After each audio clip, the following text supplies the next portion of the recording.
1839, when Macaulay made the first voyage to Micronesia, it awakened my people, and for that I thank you, Hawaii. When the sun rises tomorrow, it is my hope that we unite so that my dream will become a reality.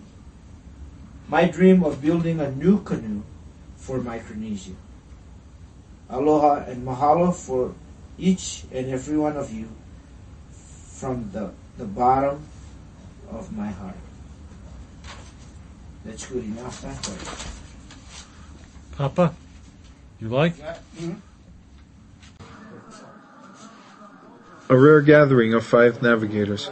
Mao, his students, Nainoa Thompson, Shorty Bertleman, his son Cesario, and Chad Paishan. Nainoa flies in from Honolulu specifically for this reunion. Lucky you make that, eh?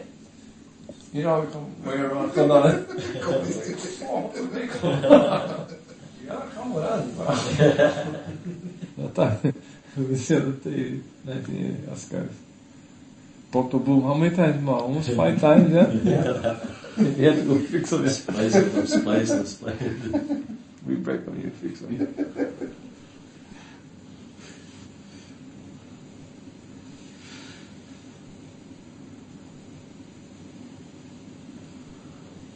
Miss those days.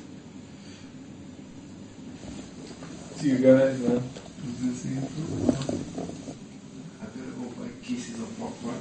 What's really interesting about that evening is that the room was really quiet, and as you sit there and you look and see, just actually bear witness to who is in the room. You got Nainoa, and you have Shorty, and you have Ma, and you have Cesario, and you have Chad, and it kind of gives you chicken skin, you know, because you're sitting amongst all of these really humble beings. It's quite amazing. I observe silence in the room, and I think what's important about the silence is that there's an internal focus and a reverence and a humbleness about them because of the tasks that they need to accomplish, to be sure and to ensure that the canoes and that the people that the canoe supports are going to be well cared for. We sailed together, yeah? Yeah. Us 3. In 1985. 85, 86, 87 I stayed in Porapet and the West Coast. Right. You couldn't get the flight out yet? Yeah. Has it been a while since you've seen each other?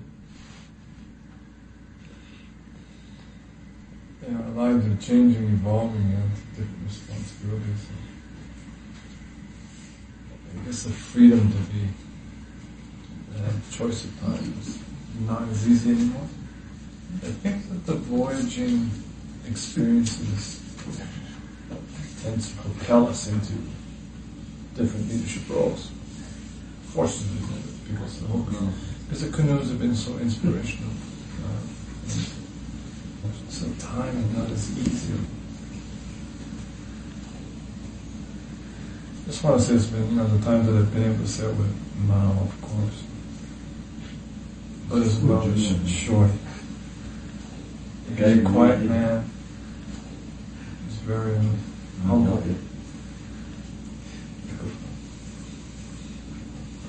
In my opinion, he's just one of the world's greatest navigators. And it's always been an honor to be with him, as well as Mom.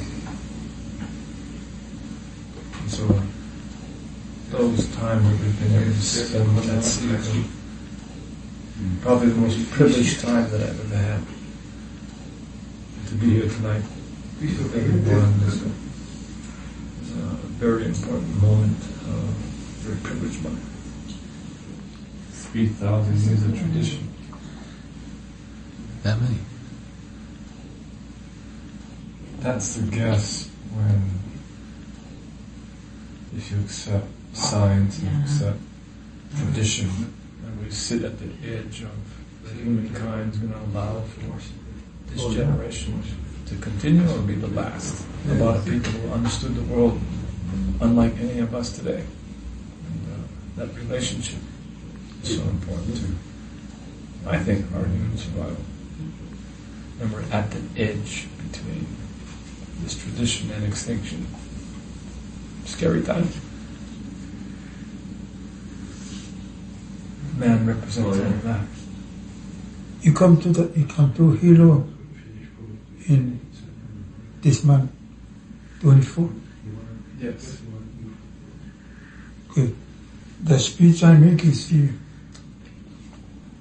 Not only you guys, you saw the sister, for everybody.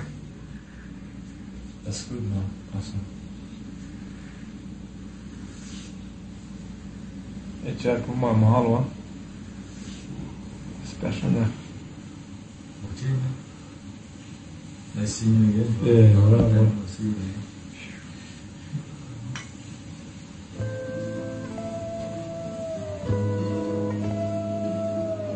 Mao's first two Hawaiian students, Shorty Bertleman and Nainoa Thompson, both navigators and leaders of their canoe families, agreed to share their thoughts 24 hours before the historic departure.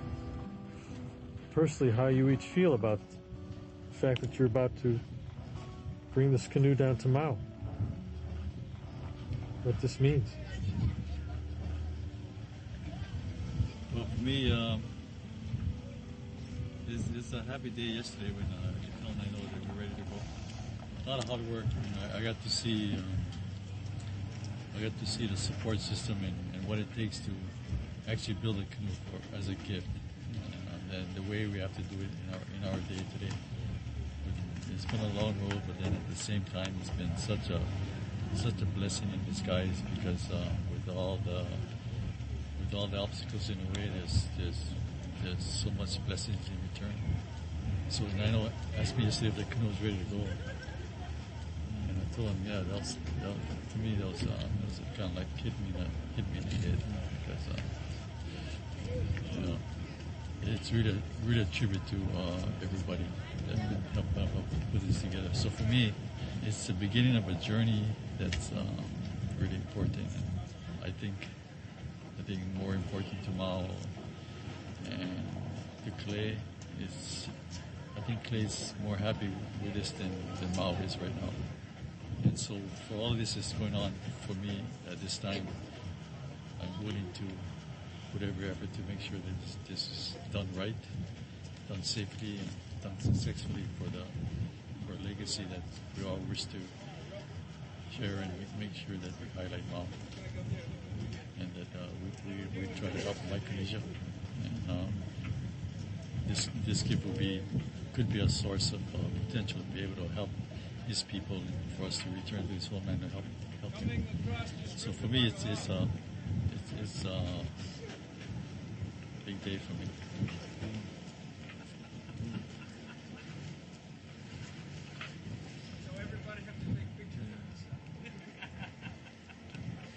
I don't exactly know what to say, and it's funny because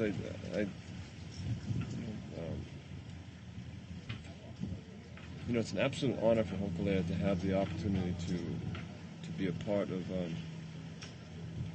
such an extraordinary and powerful vision that came from a simple conversation between Mao and Clay.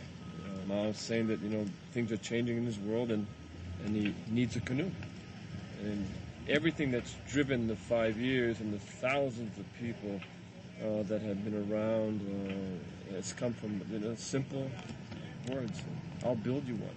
To me, that just symbolizes all the voyages, that they come from very simple statements that are driven by extraordinarily powerful vision.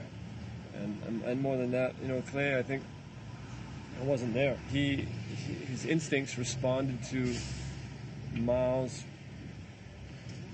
deeply reaching out and reaching back to his family in Hawaii and asking for help. And so 5 years later, there you have both the symbol and the reality of that extraordinary gift. It's not just the canoe, but it's the heart and soul of people who made it and prepared it and got it ready. And in many ways, again, Mao is pulling us together, bridging us together, and from the organizational side, to have us have the privilege to work so closely with Nakalaiva'a and